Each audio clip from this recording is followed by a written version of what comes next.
Halo semuanya, perkenalkan nama saya Ruiz dari Sekolah High School Denpasar. Dan hari ini saya akan menjelaskan masalah indikator utama ekonomi, yaitu inflasi yang tinggi. Inflasi yang tinggi yang ada di Indonesia. Nah, terus di sini ada alurnya, kita akan membahas apa. Lalu di sini ada yang pertama kita akan membahas introduction ekonominya. Jadi proyek ini akan menjelaskan tentang masalah inflasi yang ada di Indonesia, karena tingkat inflasi Indonesia yang tinggi dari tahun ke tahun. Dan yang kedua, di sini ada data indikator yang pertama yang saya pakai itu ada inflation rate. Jadi di sini dia menunjukkan bahwa rupiah di sini itu di tahun pertama 2024 dari Februari dan hingga Desember itu dia menurun, tapi di sini dia udah naik, ini di sini turun. Terus exchange rate, nilai tukar rupiah ke US dollar.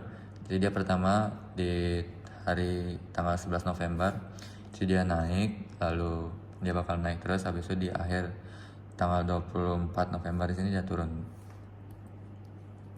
Connection between indikatornya.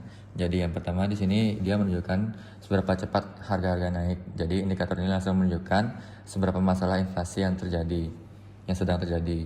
Terus di sini exchange rate, jadi nilai tukarnya adalah faktor eksternal yang bisa memicu inflasi Indonesia. Karena rupiah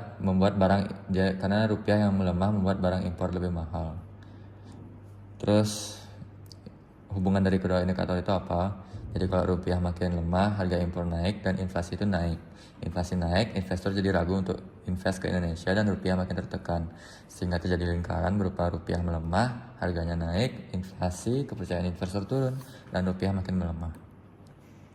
Oke, di sini ada root cause dan evidence-nya. Jadi root cause itu merupakan akar masalahnya, yakni ketergantungan besar pada impor, rupiah dia itu mudah melemah, dan produk domestiknya dia belum kuat di Indonesia.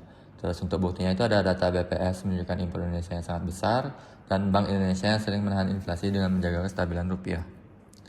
Jadi solusinya itu yang pertama, perkuat cadangan devisa untuk menjaga kurs tetap stabil dan kembangkan produksi dalam negeri. Dan perbandingan dengan pemerintah saat ini itu ada mengendalikan inflasi dengan menaikkan suku bunga, lalu dia ini tidak efektif gara-gara masih belum menyentuh akar masalahnya, yaitu ketergantungan impor dan sensitifnya rupiah. Kenapa kebijakan saya lebih baik? Ya karena langsung tepat pada sumber inflasinya, yakni harga impor dan nilai tukar rupiah. Lalu mungkin ada kebijakan kedua yang saya bikin, yaitu kebijakan cadangan, yakni untuk membeli stok bahan pangan terlebih dahulu nanti agar saat harga globalnya naik, kita bisa mendapatkan harga yang tetap sama. Lalu expected effect-nya, yakni yang pertama ada short term effect. Yang pertama yaitu nilai tukar rupiah lebih stabil, inflasi menurun lebih cepat, kepercayaan investor meningkat, dan harga bahan pokok lebih stabil. Long term effect-nya yaitu ketergantungan impor turun, inflasi stabil di level rendah, sektor pangan dan energi domestik makin kuat, dan pertumbuhan ekonomi lebih stabil. Negatif efeknya itu ada apa? Ada biaya fiskalnya meningkat, harga bisa tetap naik sementara, risiko salah alokasi anggaran, dan cara melawan negatif efek ini adalah gunakan anggaran secara bertahap, perkuat kerjasama swasta pemerintah, kembangkan teknologi dan efisiensi produk, dan transparansi dan evaluasi berkala. Jadi kesimpulannya adalah solusi ini efektif karena langsung tepat akar inflasi, yakni impor besar dan rupiah yang mudah melemah. Dengan menstabilkan nilai tukar dan perkuat produksi dalam negeri, Indonesia bisa menjaga harga tetap stabil dan membangun ekonomi lebih kuat dan tahan guncangan. Terima kasih. Sekian dari saya, Ibu Tuda Sundarjita.